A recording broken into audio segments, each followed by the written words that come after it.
Hi friends, welcome to mom's kitchen. Mom's కిచెన్లో lunch box series. ఇప్పుడు మన second recipe potato rice. ఇప్పుడు stove on చేసుకొని ఒక గిన్నె పెట్టుకొని అందులో 2 టేబుల్ స్పూన్ల ఆయిల్ వేసుకోవాలి. నేను ఇక్కడ 2 పొటాటోలు పీల్ తీసుకొని చిన్న ముక్కలుగా కట్ చేసి పెట్టుకున్నాను. అవి ఇప్పుడు ఇందులో వేసుకొని ఫ్రై చేసుకోవాలి. వీటిని ఇప్పుడు స్టవ్ లో ఫ్లేమ్లో పెట్టుకొని 5 to 10 మినిట్స్ కలుపుకుంటూ కుక్ చేసుకోవాలి.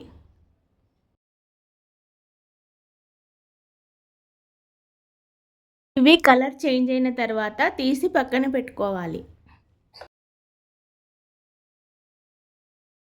ఇప్పుడు అదే గిన్నెలో లవంగం, దాల్చిన చెక్క, ఇలాచి, ఉల్లిపాయ వేసుకొని ఫ్రై చేసుకోవాలి.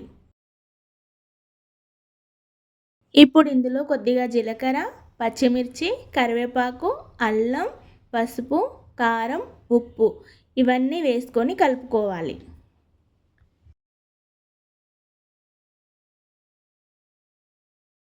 ఇప్పుడు ఇందులో మనం ఇంతకు ముందు ఫ్రై చేసి పెట్టుకున్న ఆలుగడ్డ కూడా వేసుకొని కలుపుకోవాలి.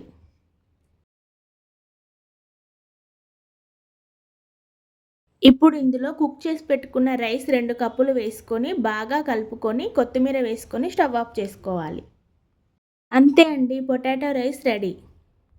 ఇది లంచ్ బాక్స్లో చాలా ఈజీగా చేసి పెట్టేయొచ్చు. ఇది చాలా టేస్టీగా కూడా ఉంటుంది.